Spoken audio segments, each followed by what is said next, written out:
बताना चाहूँगी, जो मेरी वीडियो वायरल हुई ब्राह्मणवाद जिंदाबाद की, वो वीडियो बनाई सामने वाली पार्टी की तरफ से ही गई। मुझे कई लोगों ने बोला कि आज से पहले ब्राह्मणवाद जिंदाबाद का नारा किसी ने नहीं दिया, और मैं खुद ब्राह्मण नहीं हूँ, उसके बावजूद मैंने ब्राह्मणवाद जिंदाबाद का नारा दिया। तो आपको किस तरह के थ्रेट मिले हैं? क्योंकि मैं राजस्थान की उस भूमि से आती हूँ जहाँ पे महाराणा प्रताप के सामने अकबर खड़ा भी नहीं हो पाता था। तो मेरी तो रगों में ही मेवाड़ी खून है, मेरी तो माटी में ही गद्दारी नहीं है सर। एक कहावत भी है कि आप स्कूल से 11वीं 12वीं कर लेंगे पर 13वीं करवाने तो पंडित ही आएगा। मेरी नजर में सबसे बड़े दलितों के नाम पे दोगली राजनीति करने वाले चंद्रशेखर है। पानी जब यहाँ तक है मैं सिर्फ तब तक शांत हूँ, पानी जब यहाँ होगा तो मेरा धर्म मुझे शस्त्र उठाने की इजाजत देता है। जब बात मेरे देश और मेरे धर्म पे आएगी तो शरीर की 206 हड्डियों से लेकर संविधान की सभी धाराएं तोड़ने की हिम्मत रखती है मेघा। कि मेरे अंदर का जो राष्ट्रवाद था, मेरे अंदर का जो सनातन प्रेम था, उसने कन्हैया कुमार को इतना मजबूर कर दिया कि उसे 1.5 साल बाद वापस जेएनयू में आकर ब्राह्मणों के खिलाफ नारे लगाने पड़े। हमारे में वर्ण व्यवस्था है, ब्राह्मण क्षत्रिय शूद्र वैश्य, हम 4 भाई हैं, चारों तबाही हैं, आपस में लड़ेंगे भी, झगड़ेंगे भी और एक ही थाली में खाएंगे भी, लेकिन अपनी इस लड़ाई का फायदा अपने 5वें दुश्मन, उस जिहादी मानसिकता रखने वाले इंसान को ना उठाएं।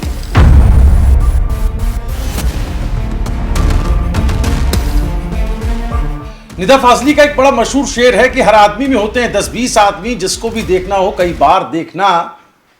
ये शेर वाकई में इसकी कितनी हकीकत है, और आज के वक्त में वो कौन से चेहरे हैं जो 10-20 नकाब लिए घूम रहे हैं। आज नकाब उतारने का काम इस पॉडकास्ट में करेंगे। मेघा मेरे साथ है, बहुत बहुत स्वागत है मेघा आपका। बहुत बहुत धन्यवाद। और मेघा ब्राह्मणवाद जिंदाबाद के नारे के साथ इस कदर सुर्खियों में आई कि चाहे हो एक्स, चाहे हो फेसबुक, चाहे हो इंस्टाग्राम या फिर हो यूट्यूब, सोशल मीडिया के तमाम प्लेटफॉर्म पर आप सिर्फ मेघा लिखिए तो उनके वो वीडियो तैरने लगते हैं। मेघा, ब्राह्मणवाद जिंदाबाद, आपको पता था कि ये बोलेंगी तो आप सुर्खियों में आ जाएंगी, या फिर कहाँ से निकला ब्राह्मणवाद जिंदाबाद का नारा? सर दरअसल जब मैंने देखा कि मेरे सामने वो लोग खड़े हैं जो ब्राह्मणों की कब्र खोदने की बात करते हैं, ब्राह्मणवाद मुर्दाबाद का नारा देते हैं, मुझे नहीं पता था कि जो मैं ब्राह्मणवाद जिंदाबाद का नारा दे रही हूँ ये लोगों के दिलो जान में बस जाएगा जाकर। मैंने सिर्फ इतना देखा कि सामने वो लोग खड़े हैं जो ब्राह्मणों की तौहीन करते हैं, ब्राह्मणों को गलत कहते हैं। मैंने सिर्फ एक बाइक थी वहां पर, मैं उस बाइक पर चढ़ी और मैंने सिर्फ ब्राह्मणवाद जिंदाबाद का नारा दिया, क्योंकि मेरे सनातन धर्म में 2 ही चीजें हैं जिसे सर्वोच्च स्थान दिया गया है, एक गौ माता को और दूसरा ब्राह्मण को। तो एक कहावत भी है कि आप स्कूल से 11वीं 12वीं कर लेंगे पर 13वीं करवाने तो पंडित ही आएगा। तो मेरी नज़र में ब्राह्मणों को मैं सर्वोच्च स्थान देती हूँ, इसीलिए मैंने ब्राह्मणवाद जिंदाबाद का नारा दिया। तो ये मन से निकली आवाज? ये मन से निकली हुई आवाज थी। ठीक है, तो चलिए ये तो आपने क्लियर कर दिया। मेघा के बारे में आपको बता देते हैं, सोशल मीडिया इन्फ्लुएंसर हैं, डीयू से ही पढ़ी हैं। जिस डीयू के अंदर उनको लेकर के इतना सब कुछ बवाल मच गया, या उनके ब्राह्मणवाद जिंदाबाद कह देने भर से इतनी लोगों को मिर्ची लग गई, उसी डीयू से ये पढ़ी हुई हैं। अभी सोशल मीडिया इन्फ्लुएंसर हैं, सोशल मीडिया पर आती हैं और लोगों के बीच रहती हैं। इस प्रोटेस्ट में, वो प्रोटेस्ट जो सो कॉल्ड यूजीसी के समर्थन को लेकर के किया जा रहा था, जो यूजीसी जिस पर अभी सुप्रीम कोर्ट ने स्टे लगा दिया है, उस यूजीसी के सपोर्ट में मैं सो कॉल्ड इसलिए बोल रहा हूं क्योंकि ढाल यूजीसी की बनाई जा रही है, लेकिन उसके पीछे की जो लड़ाई है, जो विरोध है, वो किसी और रास्ते पर चल रहा है। उस रास्ते पर आपको भी लेकर चलेंगे और उन लोगों से भी आपका राब्ता कराएंगे जो लोग झंडा उठा करके चल रहे हैं, लेकिन मंसूबा कुछ और अंदर पाले बैठे हैं। मेघा, ये जो लड़ाई चल रही है, जातीय संघर्ष में लोग कह रहे हैं झोंक दिया है देश को जी। क्या वाकई आम आदमी, अलग अलग सामाजिक तबके से जो बिलोंग करता है, क्या वो ये लड़ाई लड़ रहा है, या कुछ ऐसे लोग हैं छद्म जिनको हम कहें वही ये आग सुलगाए हुए हैं कि भैया नहीं, हमारे साथ हाय तौबा मचाए हुए हैं कि हमारे साथ तो भैया बहुत बड़ा अन्याय हो गया है? क्या कहेंगे आप? मैं वही कहना चाहूंगी सर कि जिस तरीके से यूजीसी की आड़ में गुंडागर्दी चल रही है, और ये गुंडागर्दी so called political leaders, so called protest करने वाले लोग, सो कॉल्ड स्टूडेंट्स, जेएनयू की वो डफली गैंग, ये गुंडागर्दी वो लोग कर रहे हैं सर। अच्छा। जो एक्चुअली में दलित है, पहले तो मैं दलित नहीं कहूंगी, मैं शूद्र और वैश्य कहूंगी, क्योंकि दलित वो होता है जिसका दमन किया गया हो। हमारे में तो मतलब सनातन धर्म में शूद्र और वैश्य को बहुत ऊंचा दर्जा ही दिया गया है। तो जो दलित, जिन्हें ये लोग दलित कहते हैं, वो इस लड़ाई में शामिल ही नहीं है सर, कहीं से कहीं तक भी। आप एक समाज है, मैं बताऊंगी मेरी नज़र में, वाल्मीकि समाज, उनसे ज़्यादा कट्टर कोई नहीं है। शायद ब्राह्मण और क्षत्रिय भी आज के टाइम पे उतना कट्टर नहीं होगा जितना वाल्मीकि समाज अपने सनातन धर्म को लेके कट्टर है। मेरी नज़र में तो जो सूर काटते हैं, जो खटीक लोग होते हैं, उनसे अच्छा सुअर काटना ही किसी को नहीं आता। आज के टाइम पे सुअरों को सही ढंग से कोई काट रहा है तो वही काट रहे हैं, तो उनसे ज्यादा कट्टर कोई नहीं है। दलितों के नाम पे सिर्फ राजनीतिक रोटियां सेकी जा रही हैं। और मैं कुछ नाम लेना चाहूंगी, जेएनयू के स्टूडेंट्स, जेएनयू की बनाई हुई कुछ ऑर्गेनाइजेशंस, एसएफआई, आयसा, और लीडर्स में मैं कहूँ, मेरी नज़र में सबसे बड़े दलितों के नाम पे दोगली राजनीति करने वाले चंद्रशेखर रावण। क्योंकि जब दलितों को जहां जरूरत पड़ती है, चंद्रशेखर रावण वहां नहीं पहुंचते। साक्षी, वाल्मीकि समाज से आती थी लड़की, एक जिहादी मानसिकता रखने वाले लड़के ने उसे मार दिया। उस टाइम पे चंद्रशेखर रावण ने ना कोई बयान दिया, ना कुछ बोला। चंद्रशेखर रावण वहां पहुंचे तक नहीं। नीला फटका गले में डाल लेते हैं, दलितों के नाम पे राजनीति करते हैं, और जब दलितों को जरूरत पड़ती है तब आप वहां नहीं पहुंचते हैं। तो आप सिर्फ और सिर्फ अपनी राजनीतिक रोटियां सेकना चाह रहे हैं दलितों के नाम पर, और कुछ नहीं। रुचि का जो प्रकरण था, हमने रुचि से भी बात की इसी चैनल पर।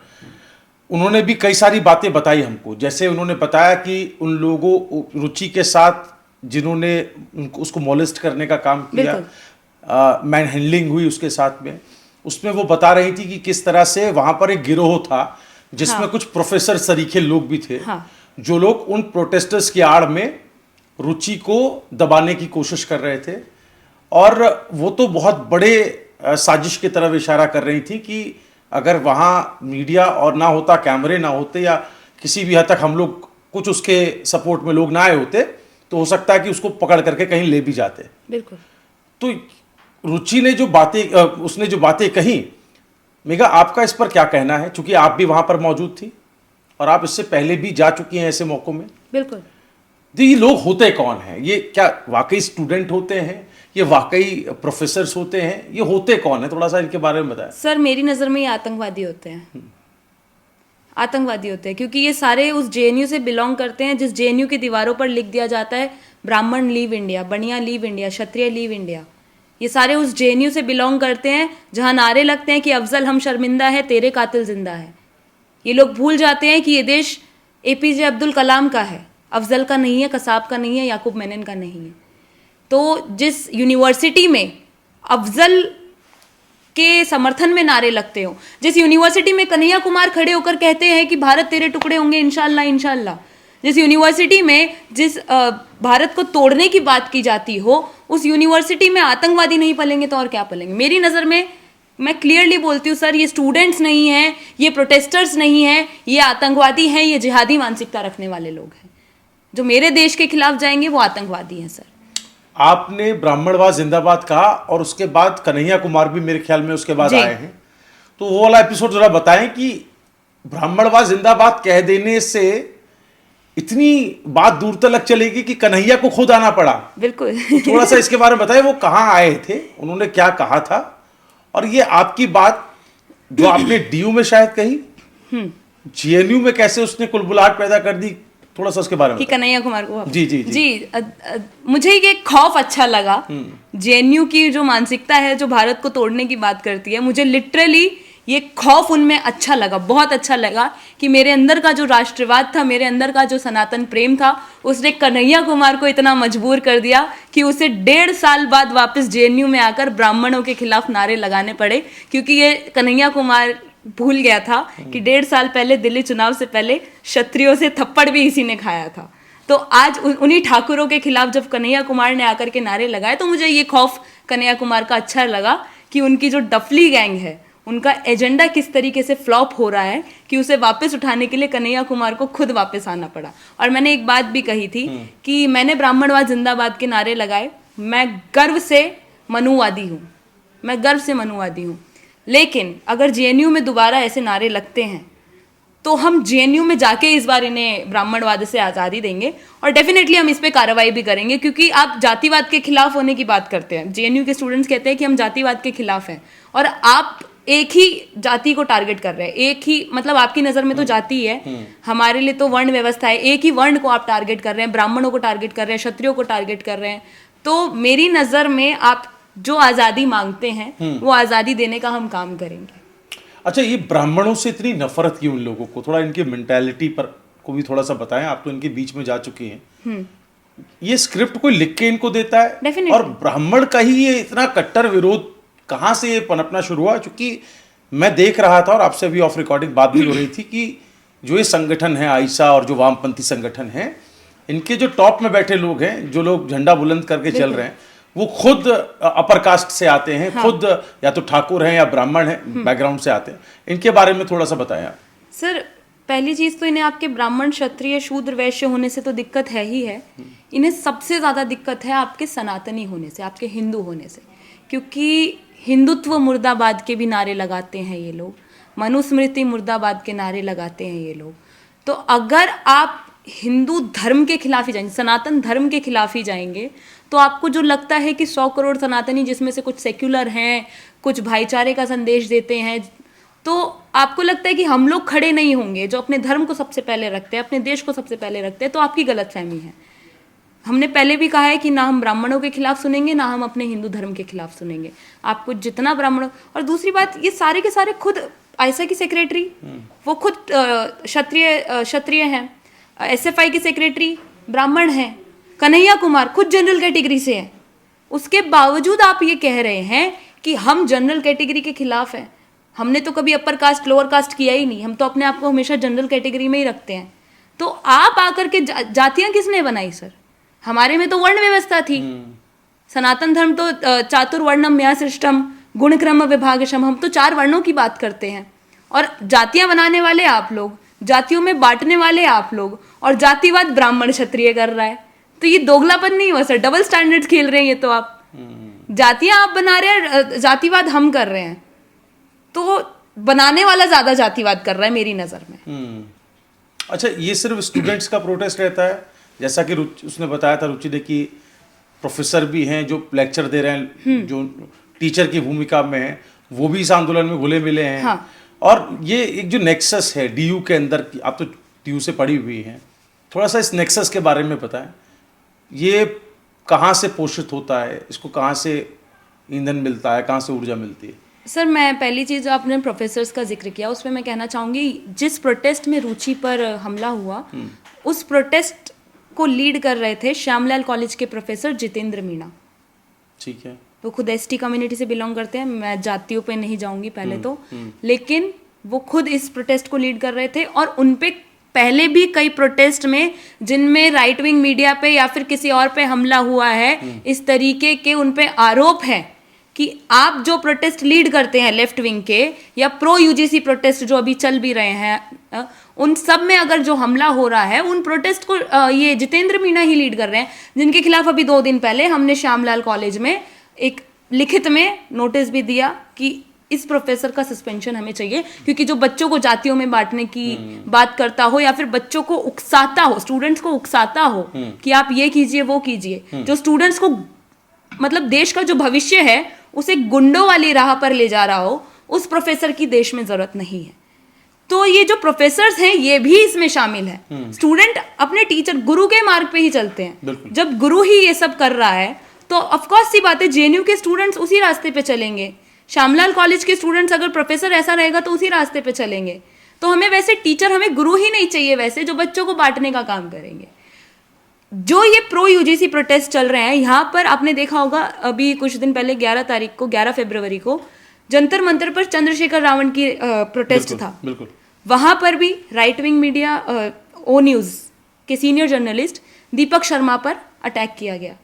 उसके बाद हम जब पुलिस स्टेशन गए, वहां पर ये कहकर कॉम्प्रोमाइज करवा दिया गया सर कि जिस बच्चे ने हमला किया है हमने उसे आइडेंटिफाई किया, हमने उसे पुलिस के हवाले किया। उसके बाद में ये कहकर कॉम्प्रोमाइज करवा दिया गया कि दीपक जी आप जनरल कैटेगरी से आते हैं, अगर आप एफआईआर करेंगे तो वो आप पे SC ST एक्ट लगा देगा। अरे बाप रे।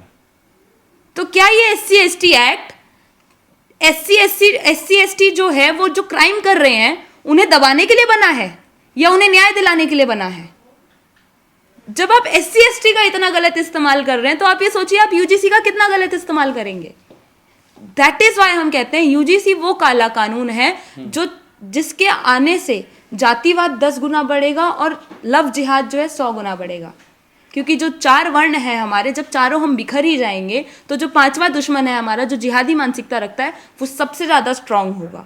जब हम ही टूट जाएंगे तो उसको सबसे ज़्यादा ताकत मिल जाएगी हमें और ज़्यादा इस्तेमाल करने की। और आप एक चीज़ देखेंगे, ये जो चंद्रशेखर रावण है, आज़ाद समाज पार्टी है, ये नारा देती है जय भीम का। जय भीम मतलब जो दलित है और जय भीम मतलब जो मुसलमान है। ये दलित मुस्लिम भाईचारे की बात करते हैं। किस बात का दलित मुस्लिम भाईचारा, जब दलितों पर अत्याचार करने वाला सबसे ज्यादा मुस्लिम है। सबसे ज्यादा दलितों पर अत्याचार अगर कोई कर रहा है तो मुस्लिम कर रहा है। दलितों की बेटियों को कोई लव जिहाद में फंसा रहा है तो वो मुस्लिम फंसा रहा है। तो आप किस हिसाब से कह सकते हैं कि दलित मुस्लिम भाईचारा? या तो आप अंबेडकर साहब को मान सकते हैं जो कहते हैं कि मुसलमान कभी देशभक्त नहीं हो सकता। थॉट्स ऑन पाकिस्तान में उन्होंने बोला है कि जब भारत का बंटवारा हो ही गया है तो जितने मुस्लिम भारत में हैं इन सबको पाकिस्तान भेजिए। जब अंबेडकर साहब ने ये बात बोली है तो आप किस बेसिस पे कह सकते हैं कि दलित मुस्लिम भाईचारा? और इस देश में दलितों को लेकर के, अल्पसंख्यक समुदाय को लेकर के तुष्टीकरण की जो राजनीति हमने देखी है वो किसी से छिपी नहीं है। और एक बार पहले भी इस देश को मंडल कमंडल की आग में झोंका गया था, उस वक्त भी हमने काफी कुछ पढ़ा है, देखा है, सुना है। और अभी जो स्थिति है मेघा, उसके बाद जब ये आपने नारा दिया ब्राह्मणवाद जिंदाबाद, उसके बाद से कितना सपोर्ट आपको मिल रहा है? मैं सपोर्ट की भी बात करूंगा, कम्युनिटी कितनी आपके साथ खड़ी है, और जो लेफ्ट विंग है, जो वामपंथी धड़ा है, जो इस पूरे नैरेटिव को बढ़ा रहा है ब्राह्मणवाद के विरोध में, जूते मारने की बात हो रही है और बहुत ही वल्गर टिप्पणियां की जा रही हैं उस कम्युनिटी को। तो वो जो नैरेटिव है वो थोड़ा कुंद पड़ा है, कमजोर हुआ है, या और बढ़ता हुआ आपको नजर आ रहा है? कैसे देखती हैं आप दोनों ही सिनेरियो? मैं पहले ये बताना चाहूंगी, जो मेरी वीडियो वायरल हुई ब्राह्मणवाद जिंदाबाद की, वो वीडियो बनाई सामने वाली पार्टी की तरफ से ही गई थी। क्या बात कर रही हैं आप? हाँ, वो वीडियो सबसे पहले सामने वाली पार्टी की तरफ से बनाई गई थी और उसे डाला भी लेफ्ट के नैरेटिव से गया था। लेकिन वो डेफिनेटली पूरे राइट के नैरेटिव से वायरल हो गई, क्योंकि मुझे कई लोगों ने बोला कि आज से पहले ब्राह्मणवाद जिंदाबाद का नारा किसी ने नहीं दिया, और मैं खुद ब्राह्मण नहीं हूँ, उसके बावजूद मैंने ब्राह्मणवाद जिंदाबाद का नारा दिया। तो कोशिश बहुत की गई कि किसी तरीके से ये जो मेरा नारा मैंने दिया ब्राह्मणवाद जिंदाबाद, इस चीज़ को ट्रोल कर लिया जाए। लेकिन मैं बताऊं, परशुराम दल हो, करणी सेना हो, रणवीर सेना हो, बड़े बड़े ऑर्गेनाइजेशंस इस वक्त सब मेरे साथ खड़े हैं। सब जगह से कॉल्स आ रहे हैं, सब कह रहे हैं कि डरने की कोई ज़रूरत नहीं है। जिस तरीके से एक चीज़ होती है ना सर, आप किसी को दबाने की कोशिश करोगे ना, एक लिमिट तक दबा सकते हो। आप ब्राह्मणों को कब से दबाने की कोशिश कर रहे हैं? आप ये चीज़ देखिए कि ब्राह्मणों ने हम पे अत्याचार किया, ये किया, वो किया। मैं कहती हूँ अगर किया भी तो युगों पुरानी बातें हैं, भूल जाइए। आज के टाइम पे हम जो 4 वर्ण हैं, ब्राह्मण, क्षत्रिय, शूद्र, वैश्य, हम चारों आपस में दुश्मन नहीं है। हमारा कोई 5वां दुश्मन खड़ा है जो आतंकवादी मानसिकता रखता है, जो जिहादी मानसिकता रखता है, और हम आपस में ही लड़ रहे हैं। वो तो बैठा बैठा ये तमाशा, जब से UGC कानून की बात हुई है, वो तो बैठे बैठे हमारा जो 5वां दुश्मन है जो जिहादी मानसिकता रखता है, वो बैठे बैठे ये तमाशे देख रहा है, और वो और ज्यादा स्ट्रांग हो रहा है इस चीज से। आप एक चीज देखिए, मैं इसका सबसे बड़ा एग्जाम्पल आपको दूं। मैंने ब्राह्मणवाद जिंदाबाद का नारा लगाया, मैं ब्राह्मणों के साथ में खड़ी हुई, जो सो कॉल्ड दलित सपोर्टर्स हैं वो मेरे अगेंस्ट गए। 2 कम्युनिटी हम आपस में लड़ रहे हैं, सवर्ण और दलित हम आपस में लड़ रहे हैं। मुझे टारगेट सबसे ज्यादा किसके द्वारा किया जा रहा है? मोहम्मद जुबैर के द्वारा सबसे ज्यादा। उन्होंने अपने ट्विटर अकाउंट पे मेरी वीडियोस डाल रखी हैं। तो मैंने वही कहा ना कि हम आपस में लड़ेंगे तो जो जिहादी मानसिकता रखता है वो इस लड़ाई का फायदा उठाएगा। 2 बंदरों की लड़ाई में बिल्ली रोटी ले जाती है। बिल्कुल। तो वो जिहादी मानसिकता रखने वाला इंसान ही है जो इस टाइम पे मुझे टारगेट कर रहा है या रुचि को टारगेट कर रहा है। तो हम जितना लड़ेंगे, जितना बटेंगे, जो नारा दिया था भाजपा ने, बेशक आज भाजपा हिंदुओं के साथ में गलत कर रही है, लेकिन जो भाजपा ने नारा दिया था हिंदुओं को जोड़ने के लिए कि बटोगे तो कटोगे, वो बहुत सही नारा था। 10 साल की मेहनत लगी है भाजपा की हिंदुओं को एक करने में। पहले मुस्लिम मुस्लिम होता था जब कांग्रेस थी, भाजपा आई, हम गर्व से कहते हैं हिंदू मुस्लिम होने लगा, हिंदुओं का भी नाम लिया जाने लगा, हम गर्व से कहते हैं आज भी कि हिंदू मुस्लिम होता था। लेकिन अब भाजपा का कांग्रेसीकरण होता हुआ मुझे नजर आ रहा है, जब भाजपा हिंदुओं को ही हिंदू से लड़वाना चाह रही है। आज के टाइम पे कोई हिंदू नहीं है सर जो बटना चाहता हो। आप किसी ब्राह्मण, किसी क्षत्रिय, किसी शूद्र, किसी वैश्य से पूछ लीजिए, जिसके लिए सनातन धर्म सबसे ऊपर होगा, वो बटना नहीं चाहता। हम जातिवाद में नहीं मानते, हम जातियों में बटना ही नहीं चाहते। हम चाहते हैं कि जिस सनातन धर्म को लेकर के हमने भाजपा को जिताया था, वो भाजपा उसी सनातन धर्म के लिए काम करे। हम चाहते थे कि भाजपा यूसीसी लाए, हम चाहते थे कि भाजपा सीए एनआरसी सर 5 साल हो गए, कोई जानता भी नहीं है। पूरी दिल्ली को जला दिया था सीए एनआरसी के चक्कर में। सही बात है। लोग भूल चुके हैं सीए एनआरसी क्या चीज थी। वो सीए एनआरसी लाती भाजपा तो हम ज्यादा खुश होते। भाजपा एंटी कन्वर्जन लॉ बनाती तब हम ज्यादा खुश होते। भाजपा लव जिहाद पे कानून बनाती तब हम ज्यादा खुश होते। भाजपा गौ हत्या पे कानून बनाती तब हम ज्यादा खुश होते। लेकिन भाजपा यूजीसी जैसा काले कानून के समर्थन में आज खड़ी है, वो सबसे ज्यादा शर्मनाक है। बिल्कुल। और एक सवाल ये भी है कि आप खुद एक लड़की हैं, एक महिला हैं, थ्रेट मिल जाते हैं आजकल तुरंत सोशल मीडिया पर, है ना? जी सर। तो आपको किस तरह के थ्रेट मिले हैं? सबसे खतरनाक थ्रेट कौन सा रहा और आपने इसे कैसे लिया है? सीरियसली लिया या लाइटली लिया? मैंने तो बहुत लाइटली लिया है सर अभी तक जितने क्या क्या थ्रेट मिले, थोड़ा सा बताएं। इसी मतलब वही गाली गलौज करना, क्योंकि मैंने बोला ना, मुझे किसी दलित समाज की तरफ से थ्रेट नहीं आ रहे, ना वो लोग मुझे गालियां दे रहे हैं। वाल्मीकि समाज है, उनका जो संगठन है मेरे साथ में खड़ा है। मैं जिस एरिया में रहती हूँ वहाँ पे बहुत लोग वाल्मीकि रहते हैं। उन लोगों ने मेरी तारीफ करी है, मेरे से मिल करके बोला है उन लोगों ने कि बहुत अच्छा काम किया है उन लोगों ने, तुमने मेगा। तो जो थ्रेट्स मुझे आ रहे हैं वो सारे के सारे इस देश की सो कॉल्ड पीसफुल कम्युनिटी की तरफ से आ रहे हैं, जो हमेशा कहीं पे पत्थरबाजी होती है तो शामिल होती है, कहीं पे दंगे होते हैं तो शामिल होती है। उस सो कॉल्ड पीसफुल कम्युनिटी की तरफ से मुझे गालियां आ रही है। मेरा पूरा सोशल मीडिया भरा हुआ है इस चीज़ से, जिससे मुझे कोई फर्क नहीं पड़ता, क्योंकि मैं राजस्थान की उस भूमि से आती हूँ जहाँ पे महाराणा प्रताप के सामने अकबर खड़ा भी नहीं हो पाता था। तो मेरी तो रगों में ही मेवाड़ी खून है, मेरी तो माटी में ही गद्दारी नहीं है सर। तो मैं ना अपने देश से गद्दारी कर सकती हूँ, ना अपने धर्म से गद्दारी कर सकती हूँ। और अगर मैं डर गई तो ये उन लड़कियों के लिए बहुत बड़ी लानत वाली बात होगी जो आज के टाइम पे मुझे या फिर रुचि को अपना इंस्पिरेशन मान करके सनातन धर्म के लिए खड़ा होना चाहती है। मुझे ऐसे पॉजिटिव कमेंट्स भी बहुत आए हैं, पॉजिटिव मैसेज भी बहुत आए हैं कि दीदी हम आपको अपना इंस्पिरेशन मान के सनातन धर्म के लिए खड़ा होना चाहते हैं, अपने देश के लिए खड़ा होना चाहते हैं। ये जो वामपंथी मानसिकता रखते हैं लोग, इनकी रियलिटी, ग्राउंड रियलिटी लोगों के सामने लाना चाहते हैं, जैसे आप लेकर आई हैं रुचि दीदी। मैं रुचि की वाकई तारीफ करूंगी, जिस तरीके से उसने सिचुएशन को संभाला। जेएनयू की जो मानसिकता है जिसे हम आज तक रिवील नहीं कर पाए थे, उस चीज़ को रुचि ने पूरी दुनिया के सामने रखा कि जेएनयू के जो स्टूडेंट्स हैं, जो वामपंथी मानसिकता रखने वाले लोग हैं, वो किस हद तक गिर सकते हैं। और अब तो इन्होंने ऐसे ऐसे हथकंडे अपना लिए हैं। रुचि की ही बात को अगर गौर करें तो बता रहे हैं कि उन्होंने अपनी एक लेफ्ट मीडिया की फौज खड़ी कर ली। हाँ। और एक गिरोह तरीका इनका रहता है, गिरोह टाइप का तरीका, एक मोडस ऑपरेंडी रहती है कि जहां पर भी राइट विंग या कोई न्यूट्रल पत्रकार आ जाए, आपसे क्रॉस क्वेश्चनिंग करने लगे, तो आप जिससे वो सवाल पूछ रहा है वो उसको कुछ नहीं कहता, बल्कि वो मीडिया जो उन्होंने सुनियोजित तरीके से, प्रायोजित तरीके से वहां पर खड़ी की है, वो उल्टा उस पत्रकार को घेर लेती है। और ऐसा हमने रुचि के साथ वायरल वीडियो में भी देखा कि सो कॉल्ड कुछ पत्रकार उसको घेर लेते हैं और उल्टा उसी से सवाल करता है और ये तक कहते हैं कि मैं ब्राह्मण हूं, मुझसे बात करो। तो एक धमकी जैसा एहसास वहां पर होता है कि उसको मिल रही है। तो एक थोड़ा सा इस मीडिया पर भी बात कर लेते हैं।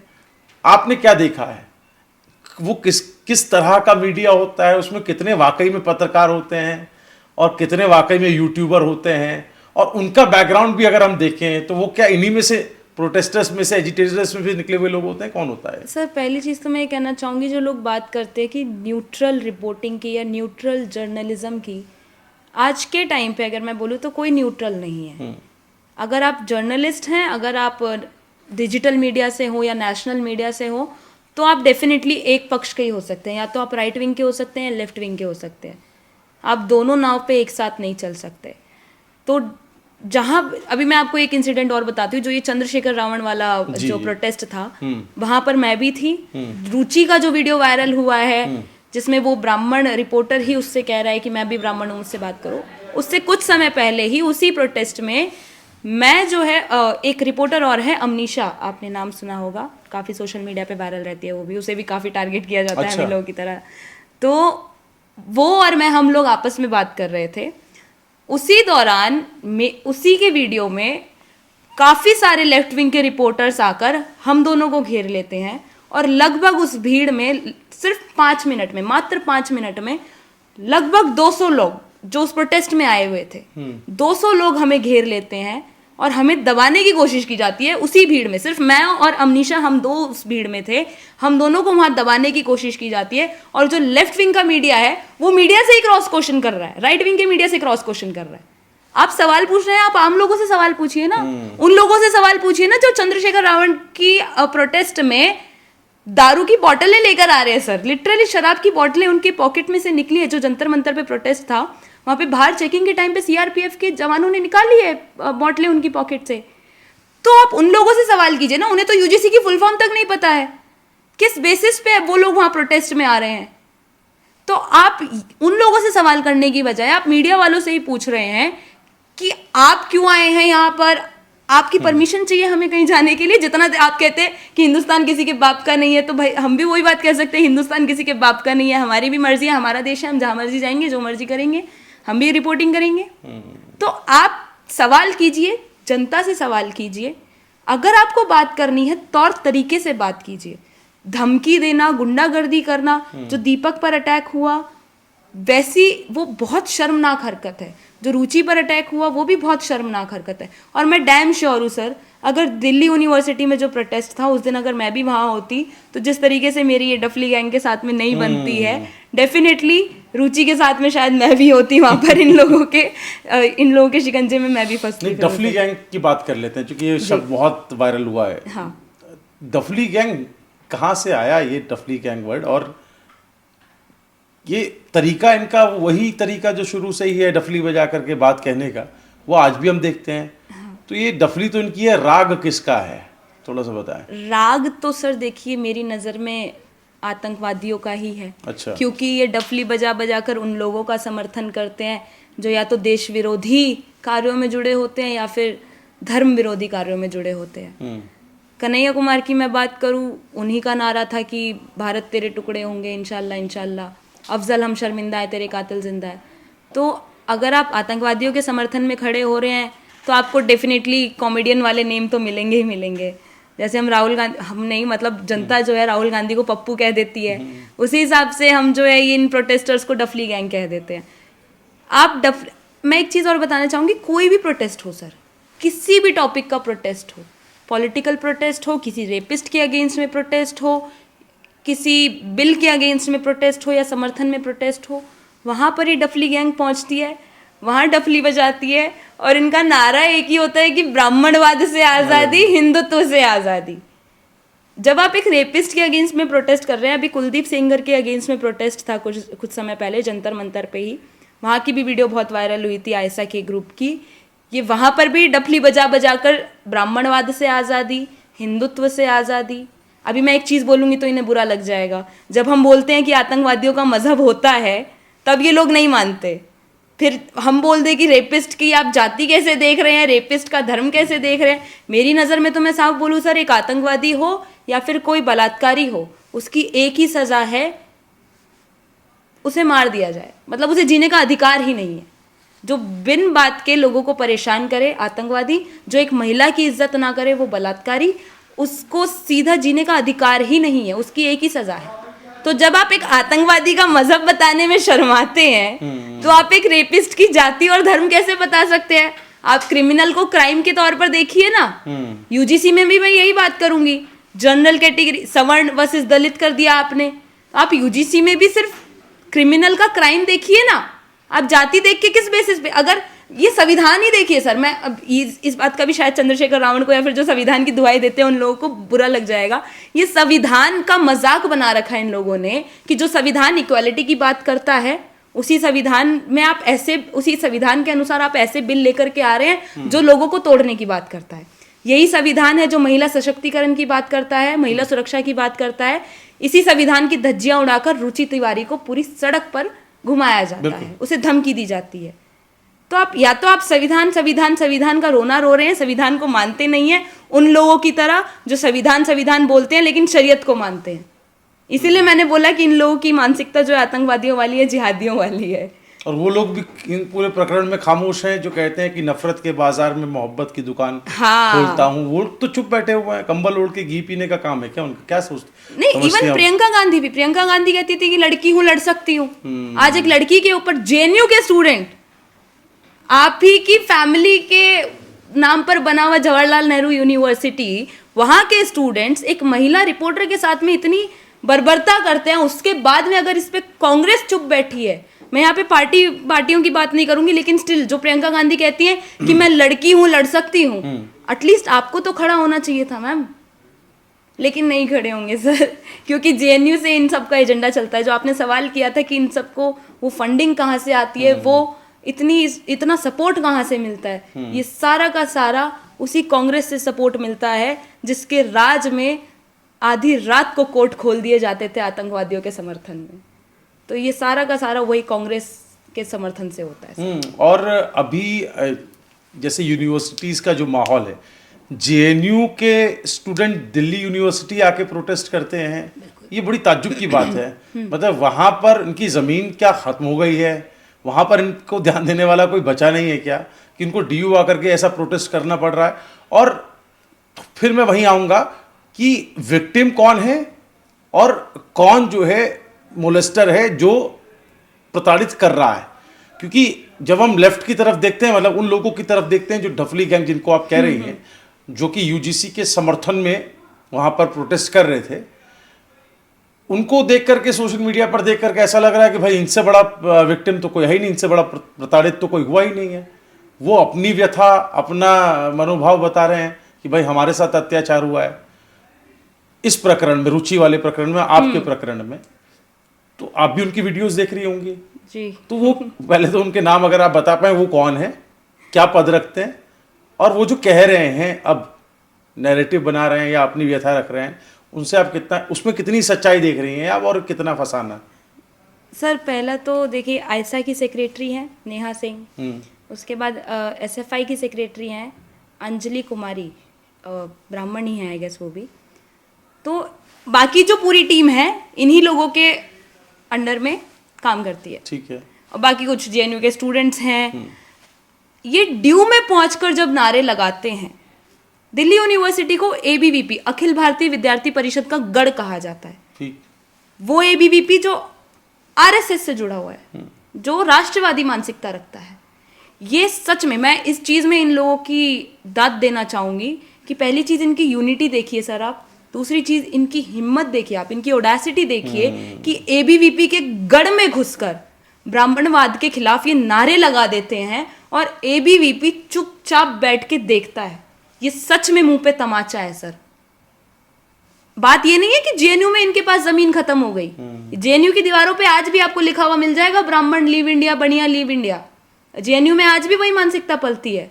लेकिन अगर वो आपके घर में घुस के आपको तमाचा मार रहे हैं तो ये आप पे लानत है। मैं वही कहना चाहूंगी, जो हिंदू अपने धर्म के लिए, अपने देश के लिए मरने मारने की बात किया करता था एक समय पहले, वो हिंदू आज इतना कमजोर हो गया है कि उसके मुंह पे तमाचा मार के कोई चला जाता है और वो गांधीवादी होकर दूसरा गाल आगे कर देता है। मैं हमेशा एक बात कहती हूँ, I am so sorry but I am not sorry. मैं गांधीवादी नहीं हूं सर। मैं मानती हूं मैं सोशल मीडिया इन्फ्लुएंसर हूं, मैं लोगों के लिए काम करती हूँ, मैं ज़मीनी स्तर पे जाकर के लोगों को सच्चाई भी बताती हूँ जो हो रहा है।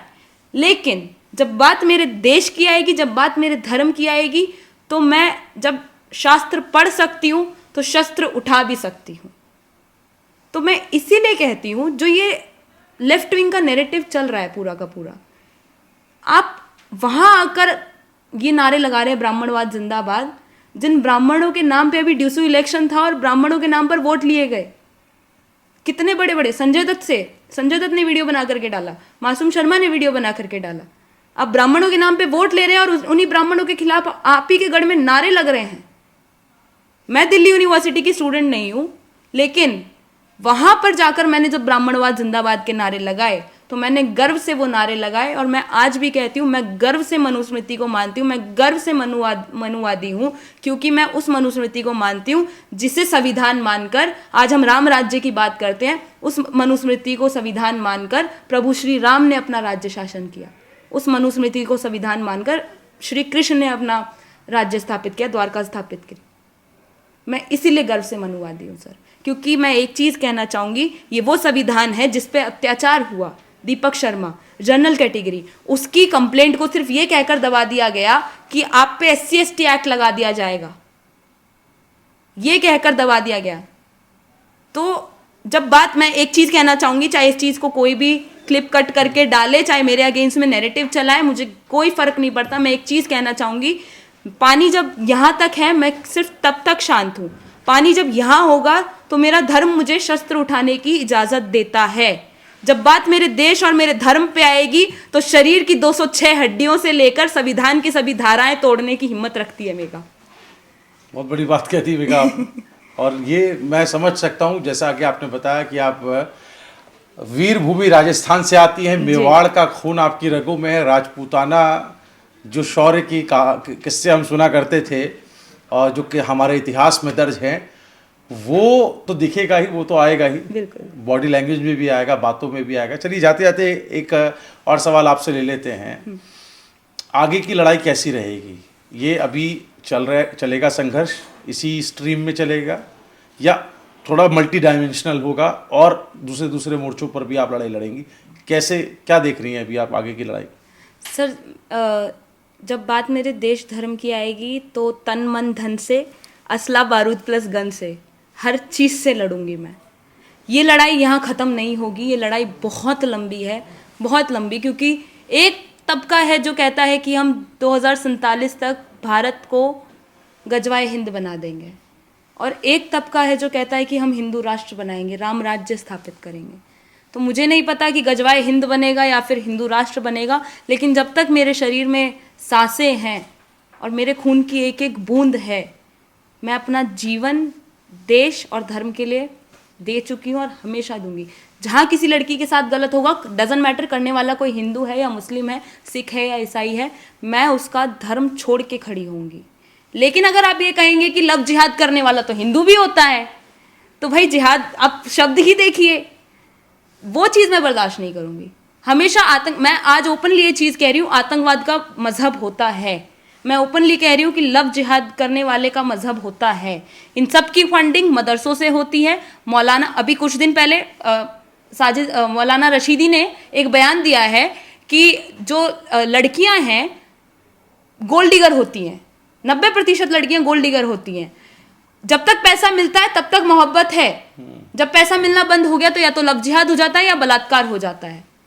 तो ऐसे मौलानाओं को जवाब देने के लिए, लड़के तो हैं ही हैं हमारे साथ के, मेरे भाई वगैरह हैं ही, लेकिन मैं ओपनली कह रही हूँ ऐसे मौलानाओं को जवाब देने के लिए हम लड़कियां काफ़ी हैं, सक्षम हैं। और मैं तो राजस्थान की भूमि से आती हूँ, हमारे तो कहावत भी है कि राजपुताना कंगनों में भी उतनी ताकत है जितनी राजपुताना तलवारों में है।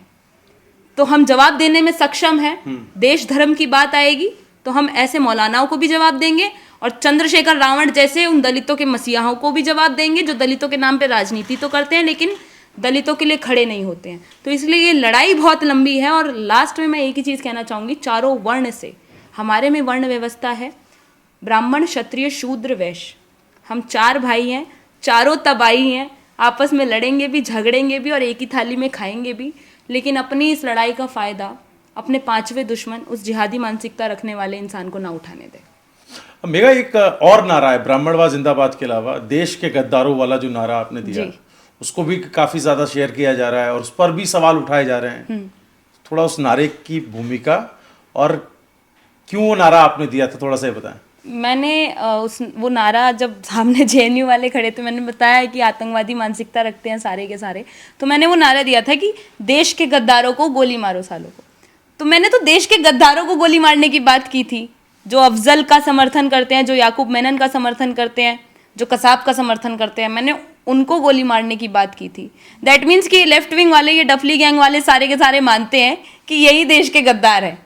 मैंने कुछ नहीं बोला इसमें, लेकिन हाँ, अगर तुम मानते हो कि देश के गद्दार हो तो मैंने बोला ना कि लड़ाई लड़ेंगे तन मन धन से, असला बारूद प्लस गन से।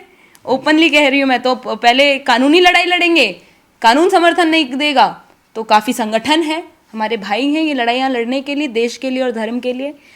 तो मैंने तो गद्दारों को गोली मारने की बात करी थी। मैंने ये भी नारा दिया कि लेफ्ट विंग की कबर खुदेगी जेएनयू की धरती पर, क्योंकि इनकी कबर भी खोदेंगे, लेफ्ट विंग वालों की, वामपंथियों की कबर भी खोदेंगे और जेएनयू की धरती पर ही खोदेंगे। उसका रीज़न है सर, क्योंकि हम दिल्ली यूनिवर्सिटी को इनके खून से गंदा नहीं करना चाहते, हम पूरे देश को इनके खून से गंदा नहीं करना चाहते, इनकी मानसिकता से। की बात है कि वो लोग दिल्ली यूनिवर्सिटी आके इतना बड़ा प्रोटेस्ट, वही ताज्जुब, मैंने कहा ना, ये हमारे मुंह पे तमाचा है सर, ये हम लोगों की कमजोरी है कि वो हमारे घर में आकर ब्राह्मणवाद मुर्दाबाद के नारे लगा जाते हैं और हम कुछ नहीं कर पाते हैं, ना कानूनी तौर तरीके से, ना संगठन कुछ कर पाता है।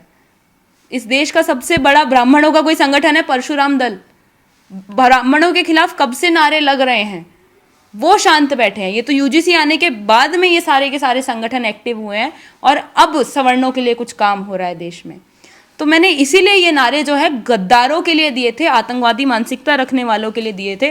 और अगर तुम ये चीज़ खुद ही एक्सेप्ट कर रहे हो कि तुम आतंकवादी मानसिकता रखते हो, तो डोंट वरी, हम कानूनी प्रक्रिया से भी लड़ेंगे और अपने आप भी लड़ेंगे, अपने देश और धर्म के लिए।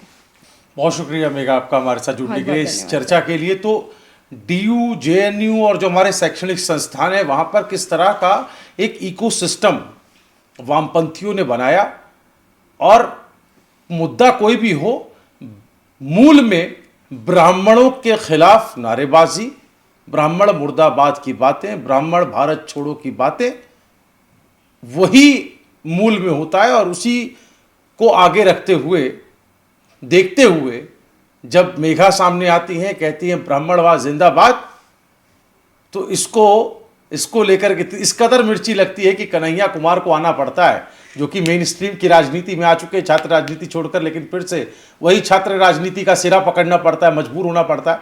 तो आप अंदाज़ा लगा सकते हैं कि बात कितनी दूर तलक गई है। और उसी बात को मद्देनजर रखते हुए हमने मेघा से बात की, उनको अपने स्टूडियो में बुलाया और आपसे उनका परिचय कराया, बताया कि वो क्या सोच रखती हैं और इस लड़ाई को आगे कहाँ तक ले जाना चाहती हैं।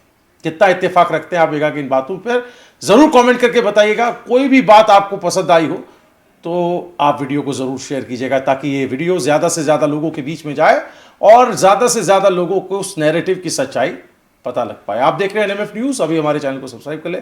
नमस्कार।